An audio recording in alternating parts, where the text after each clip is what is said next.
வணக்கம். இது பார்த்திங்கன்னா நம்மளும் செஞ்சுருப்போம், மற்றவர்களும் நம்மக்கிட்ட இதை பற்றி சொல்லியிருப்பாங்க. இன்றைய காலகட்டத்தில் எல்லாருக்குமே ஒரு ப்ராப்ளம் அப்படின்னு சொன்னால், ஒன்று கடவுள்கிட்ட போவோம், அப்படி இல்லை அப்படின்னா ஜோதிடத்தின் மேலே நம்பிக்கை இருக்கிறவங்க ஜாதகத்தை எடுத்துகிட்டு ஜோதிட பார்க்க போயிடுவாங்க இல்லைங்களா? இன்றைய காலகட்டத்தில் நாளுக்கு நாள் ஜோதிடத்தின் மேலே நம்பிக்கை அதிகமாகிட்டு வருது இல்லைங்களா? உண்மையும் கூட. அஷ்டம சனி, அர்த்தாஷ்டம சனி அப்படிங்கிறதெல்லாம் கடந்து வந்தவங்களுக்கு ஜோதிடம் அப்படின்னா என்ன, கஷ்டம்னா என்ன, கோள்கள்னா என்ன, நாள் என்ன செய்யும், கோள் என்ன செய்யும் அப்படிங்கிறது தெரிஞ்சிருக்கும். அப்போ பார்த்தீங்க அப்படின்னா ஒரு பெண்மணி தான் அவங்களோட ஜாதகத்தை எடுத்துகிட்டு ஜோதிடர்கிட்ட போயிருக்காங்க.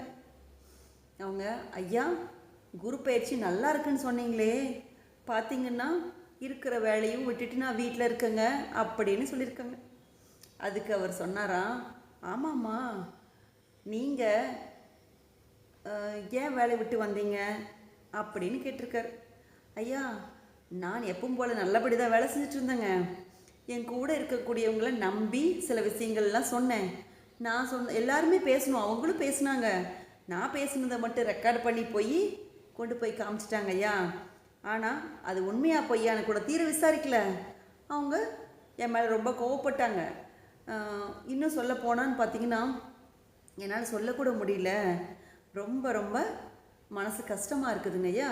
அவங்க நல்லவங்களாகிறதுக்கு என்னை போய் தவறாக சித்தரித்து சொல்லியிருக்காங்க. நடந்தது ஒன்றும் நடவாது ஒன்றுமா போய் சொல்லியிருக்கிறாங்க. இன்னொரு விஷயம் பார்த்தீங்கன்னா, இதை கேட்டுக்கிட்டு அவங்க தகாத வார்த்தைகளில் என்ன பேசியிருக்காங்க. எனக்கு ரொம்ப வருத்தமாக இருக்குதுங்க ஐயா அப்படின்னு சொல்லி அந்த பொண்ணு அழுதுருக்காங்க.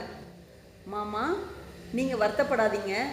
அப்படி ஒருத்தர் தகாத சொற்களில் பேசுகிறாங்க அப்படின்னா உங்களுடைய கருமாவை அவங்க வாங்கிட்டாங்கன்னு அர்த்தம். நீங்கள் அழுகாதீங்க, தவறு செய்யலை அப்படின்னா. விசாரிக்காமல் எடுக்கக்கூடிய எந்த முடிவும் தவறாக தான் இருக்கும். பரவாயில்ல விடுங்க. இனி குரு பயிற்சிக்கு அப்புறம் நல்லா இருக்குன்னு சொன்னேன் இல்லைங்களா? அடுத்த மாதத்துலேருந்து உங்களுக்கு நல்லாயிருக்கும், கட்டாயம் உங்களுக்கு எதிர்பார்த்த வேலை கிடைக்கும் அப்படின்னு அவர் சொல்லியிருக்காங்க. நீங்கள் ஏமா அலறீங்க? ஒருத்தங்களை கொச்சை வார்த்தைகளால் அசிங்கமாக பேசுறது அப்படிங்கிறது அதற்கான பலனை அவங்க அனுபவிச்சுக்குவாங்க, சரிங்களா? நீங்கள் அழுது அப்படிங்கன்னா இதுவும் அவங்க வாங்கிட்ட கர்மா தான், சரிங்களா? ஸோ நீங்கள் வருத்தப்பட வேண்டாம். அப்படி அவங்க பேசினாங்க அப்படின்னு சொன்னால் அவங்க அதுக்கான கர்மாவை அனுபவிச்சுப்பாங்க அப்படின்னு அவர் சொல்லியிருக்கார். நீங்கள் அவங்கள வாழ்த்திட்டு மகிழ்ச்சியாக இருங்கன்னு சொல்லிவிட்டு நீங்கள் உங்களோட அடுத்த வேலையை போய் பாருங்கம்மா, சரிங்களா அப்படின்னு அவர் சொல்லியிருக்கார். பார்த்து கர்மா கழிஞ்சிச்சின்னு நினச்சிக்கோங்க.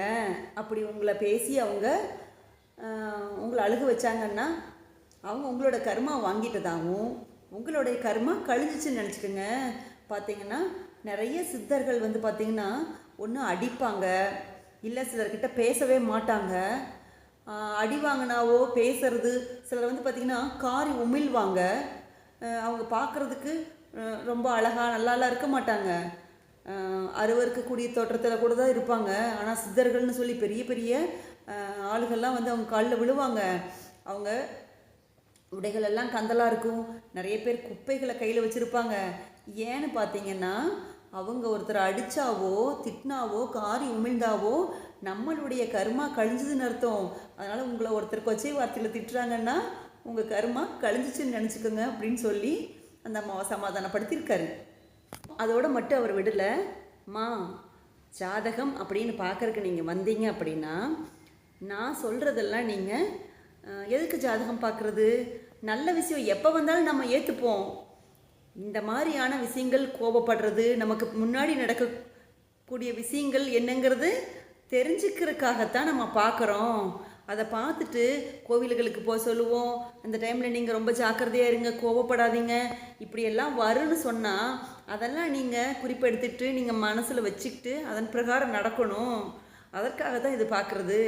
சந்தோஷத்தை எப்போ வந்தாலும் ஏற்றுக்கலாம், பிரச்சனைகளுக்கான தீர்வாக தான் நம்ம இதை பார்க்கணும். முன்கூட்டி ஜாதகம் பார்க்குறது விதியை மதியால வெல்லலான்னு சொல்லுவோம் இல்லைங்களா, அது தெரிஞ்சுக்கிட்டு இந்த டைம் நம்ம பேசக்கூடாது, இப்படி எல்லாம் பிரச்சனைகள் வரும், நம்ம ஜாதகம் பார்த்தோமல்லன்னு நீங்கள் நினச்சிட்டு இதை பண்ணியிருக்கணும் அப்படின்னு அவர் சொல்லியிருக்கார். போய் ஆவணி வந்தால் டாப்பாக வந்துடுவாங்க அப்படின்னு சொல்கிறது போல் இந்த குரு பயிற்சி எல்லாருக்கும் நல்ல பலனை கொடுத்து மகிழ்ச்சியான வாழ்க்கை கொடுக்கணும்னு சொல்லி வேண்டிக்கிறேன்.